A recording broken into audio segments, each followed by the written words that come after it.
ভাবতে পারেন একদিনে খাওয়া দাওয়া, শপিং আর মজার সব মুহূর্ত সব একসাথে। আজকে আমি শেয়ার করব ফ্যামিলি শপিং এর মজার অভিজ্ঞতা।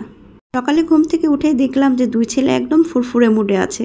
হাজবেন্ডও ছুটিতে, তাই ভাবলাম আজ যমুনা ফিউচার পার্কে যাই। শপিংও হবে, ঘোরাঘুরিও হবে। তো দুই ছেলেকে নিয়ে বেরিয়ে পড়লাম শপিং এর উদ্দেশ্যে। আমার ছেলে তো মহা খুশি, তার যেন হাসিই থামছে না। দুই ছেলে তো একদম হাসিতে একদম মুখ ভরে আছে। তাদেরকে যদি কোথাও যাওয়ার কথা বলা হয়, তারা তো খুশিতে একদম আমার আগে রেডি হয়ে বসে থাকে। রাস্তায় যেতে যেতে দেখলাম যে অনেক এখানে ছাগল দাঁড়িয়ে আছে, মানে যখনই এখান থেকে যায় তখনই এখানে ছাগল দাঁড়িয়ে থাকে।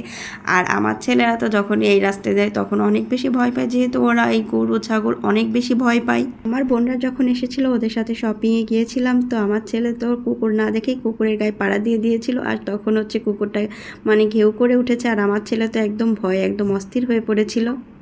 এতে ওরা এসব দেখলে অনেক বেশি ভয় পায়। আমরা এদিকে গাড়িতে উঠে পড়েছি, আর গাড়ির ভেতর সময়টা বেশ ভালোই কাটছিল। আমার ছেলে তো বারবার জানলার দিকে তাকাচ্ছিল আর বলছিল আমরা কি পৌঁছে গিয়েছি। যমুনা ফিউচার পার্কে ঢুকতেই আমরা যেন এক অন্যরকম জগতে চলে আসলাম। এদিকে তো আরব তার আব্বুর সাথে আগেই চলে গিয়েছে, আর আমরা পেছনে হাঁটতে হাঁটতে পেছনে পড়ে গিয়েছি। আর ইহান তো বলছিল আম্মু তাড়াতাড়ি চলো, নাহলে আব্বুকে তো আমরা হারিয়েই ফেলবো। যমুনা ফিউচার পার্কে ঢুকতেই তো এত সুন্দর সুন্দর ব্যাগ দেখেই তো মাথা নষ্ট। তো হাজব্যান্ডকে বলছিলাম যে এখান থেকে একটা ব্যাগ কিনে দাও। তো সে বলছিল যে এর পরবর্তীবার যখন আসবো তখন তোমাকে অবশ্যই এইগুলো কিনে দিব। আর এখানে এইগুলো দেখে আমার ছেলের সাথে দুষ্টুমি করছিলাম, বলছিলাম যে দেখো তোমার বন্ধু পেয়েছি। তো ও আমার কথা শুনে একদম হাসতে হাসতেই শেষ হয়ে গিয়েছে। ছেলেদের এই মুখের হাসি যেন মায়ের কাছে অনেক বড় পাওয়া। ওখান থেকে আমরা একটু সামনের দিকে এগিয়ে গিয়েছিলাম। রঙিন আলো আর বড় বড় দোকান আর কাচের শোপিজের পণ্যের সমাহার, এক কথায় ছিল চোখ ধাঁধানো। প্রথমেই আমরা চলে গিয়েছিলাম শোপিজের দোকানে, আর দেখেই মনে হচ্ছিল আহা, এখানেই তো একদিন বসে থাকা যায়। রঙিন ফুলদানি, কাঠের তৈরি শোপিজ, টালের শো লাইট আর ছোট মিউজিক বক্স, প্রতিটা জিনিস যেন গল্প বলছে। আর দুই ছেলে হাত দিয়ে ধরে দেখছিল আর বলছিল আম্মু আমাদের বাসায় এগুলো সাজিয়ে রাখলে কিন্তু বেশ ভালোই হবে। এরপর চলে গিয়েছিলাম জুতার দোকানে, নতুন সব কালেকশন দেখছিলাম। আমরা চলে গিয়েছিলাম আড়ংয়ে, যদিও আড়ংয়ের এই জুতাগুলো আমার একদমই ভালো লাগে না, তারপরেও পরে দেখছিলাম যে কেমন দেখা যায়। তারপরে আমার পছন্দ হচ্ছিল না বলে রেখেই দিলাম। আমার ছেলে তো বলেই দিল আম্মু তোমাকে তো বেশ ভালোই লাগছে, তাহলে এটা নিয়ে নাও।